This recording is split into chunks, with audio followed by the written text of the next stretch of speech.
Assalamualaikum warahmatullahi wabarakatuh. Saya penguasa kanan Bomba 2 Muhammad Firdaus Khan bin Anwar Khan daripada Pengajian Pemadaman Kebakaran Akademi Bomba dan Penyelamat Malaysia Wilayah Timur. Video pembelajaran kita pada hari ini adalah Door Entry Procedure. Objektif utama adalah untuk membentuk kemahiran teknik melawan kebakaran di dalam kompartmen ataupun bilik. Yang kedua adalah untuk mendedahkan teknik memasuki bangunan dengan cara yang selamat. Dan yang ketiga adalah memberi kemahiran menganalisa kejadian api dan kemerbahayaan yang wujud.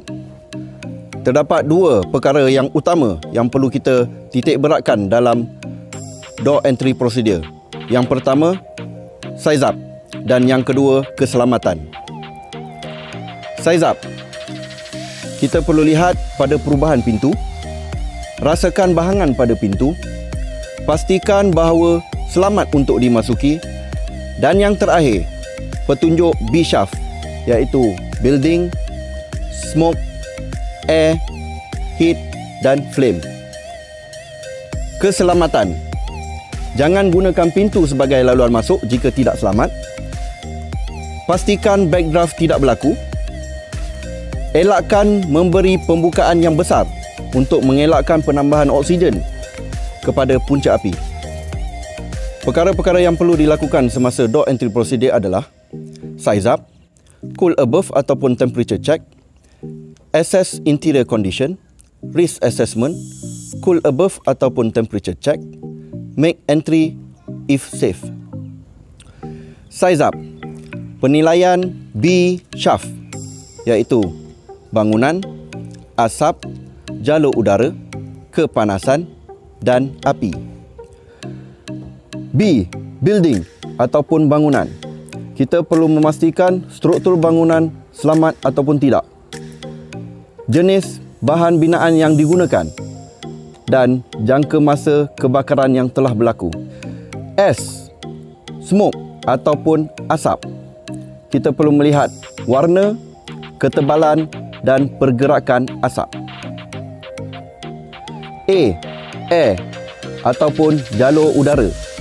Kita perlu melihat pergerakan ataupun laluan keluar dan masuk udara dan bunyi whistling. H. Heat ataupun kepanasan. Kita perlu memeriksa kepanasan di bangunan. F. Flame ataupun nyalaan. Kita perlu mengenal pasti nyalaan api yang terdapat di bangunan. Perkara pertama yang perlu dilakukan sebelum memasuki bangunan adalah membuat pemeriksaan suhu ataupun temperature check. Di samping itu, kita juga dapat memastikan kedudukan neutral plane, over pressure, under pressure. Basahkan permukaan pintu dengan menggunakan semburan painting ataupun short pulse. Semburan hendaklah dibuat daripada atas ke bawah.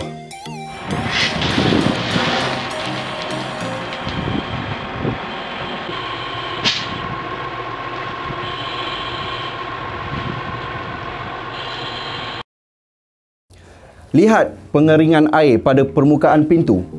Kedudukan neutral plane berada di antara permukaan kering dan basah.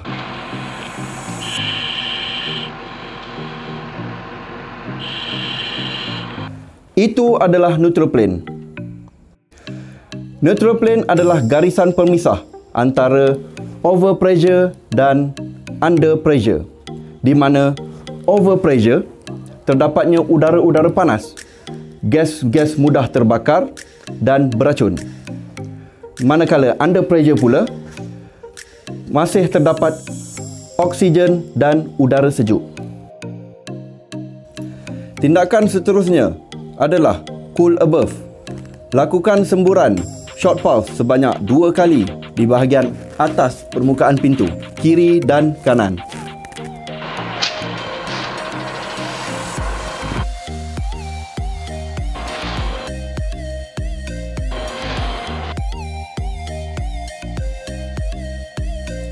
Ianya adalah bertujuan untuk mengganggu proses pembakaran dan menghalang flashover daripada keluar dari atas pintu apabila bukaan dibuat. Seterusnya, access interior condition. Lakukan 2 kali semburan, short pulse ataupun long pulse ke dalam bangunan ataupun bilik. Untuk melakukan short pulse ataupun long pulse, ianya bergantung kepada besarnya ataupun kecilnya saiz bilik tersebut.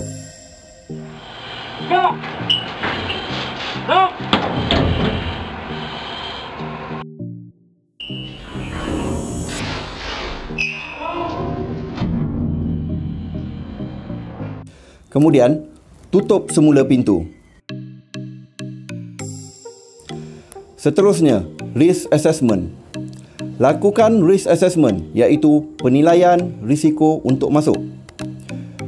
Pastikan kedudukan sebenar neutral plane, over pressure, under pressure dan staging area.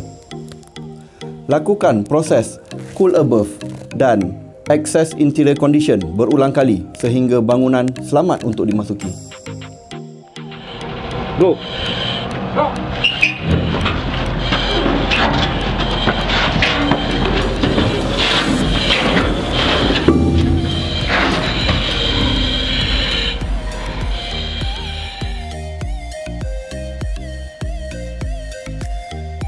Harapan saya, semoga perkongsian video pada kali ini dapat memberikan manfaat kepada semua anggota dalam tindakan operasi semasa memasuki bangunan.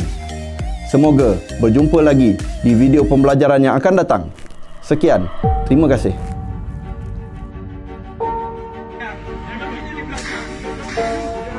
Panas.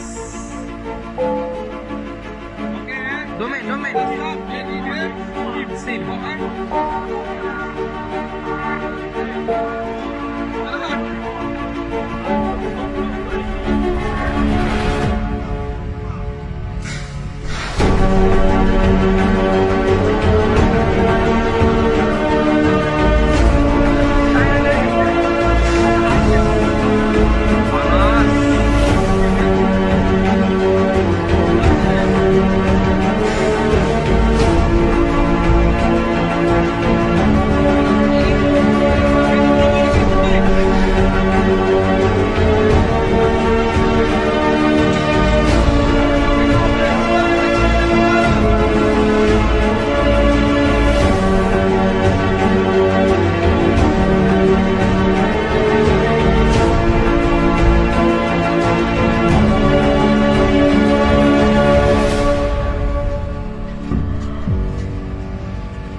Bahan terasa